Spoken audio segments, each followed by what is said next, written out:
Hello, we will be focusing on Chapter 4, Policy Implication from Epstein's book.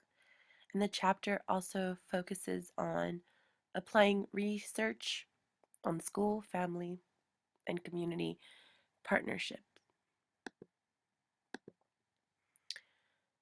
For policy implications, federal, state, and district policies, funds, and professional development will be most valuable if they guide educators, parents, students, and community members to work together to implement effective school-based programs that welcome, respect, inform, and involve all parents in a way that supports student learning and success in school. Now, there are some explicit requirements and commitments in order to develop these effective partnerships.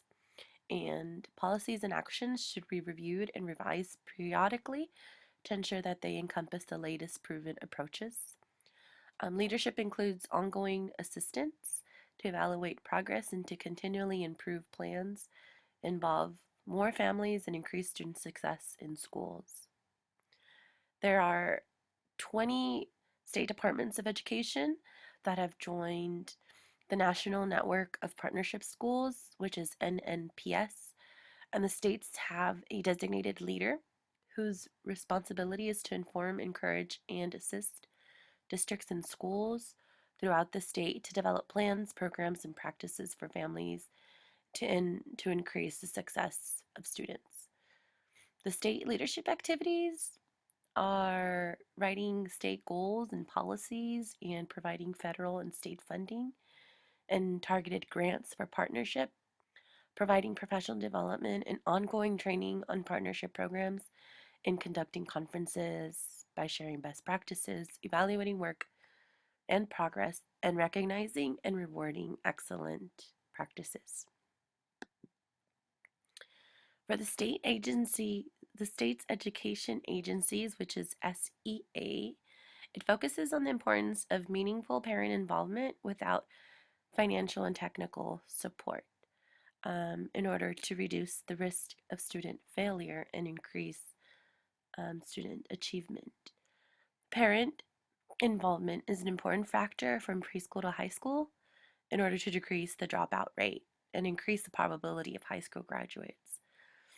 And in order to increase student success, there is limited financial support for leadership programs and actions needed to improve school program, teachers' practices, and parents' understanding on the ways to become active. Most importantly, we need the home and school family connections, and this starts at school, where it allows parents to stay in communication in a daily interaction with teachers and students, and so they can be most informed. Now, we know that most parents want information from teachers and administrators, and we are the key decision makers, and we are able to demonstrate on how to guide students in their learning activities. Now, without clear leadership for partnership, state departments of education cannot guide all districts or all schools to plan and implement programs that involve more families to work in a productive manner.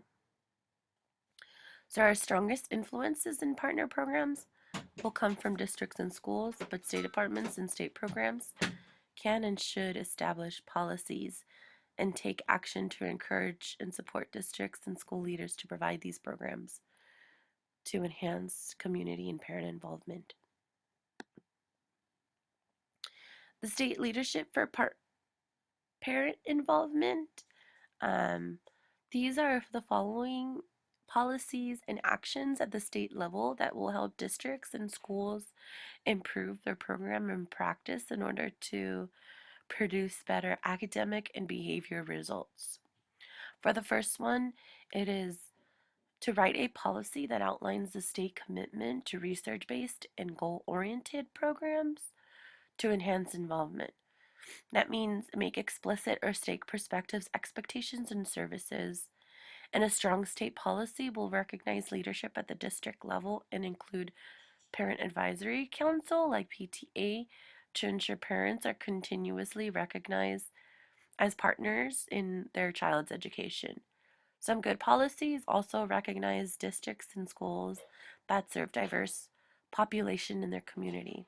Therefore, official policy should specify the services that the state will provide to help every district and every school implement the policy.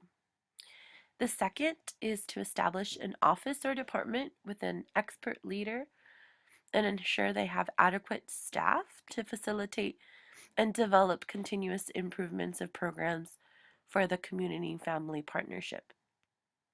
At the state level, leadership partnership should increase awareness, develop knowledge, and encourage actions within state departments to develop interdepartmental connections to improve outreach to districts and schools in the state.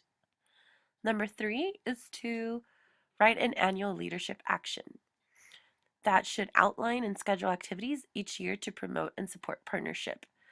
A strong state plan will align programs and policies, should guide learning program developments, celebrate and document progress, and evaluate outcomes of the partnership programs. Number four is to identify funds for the state.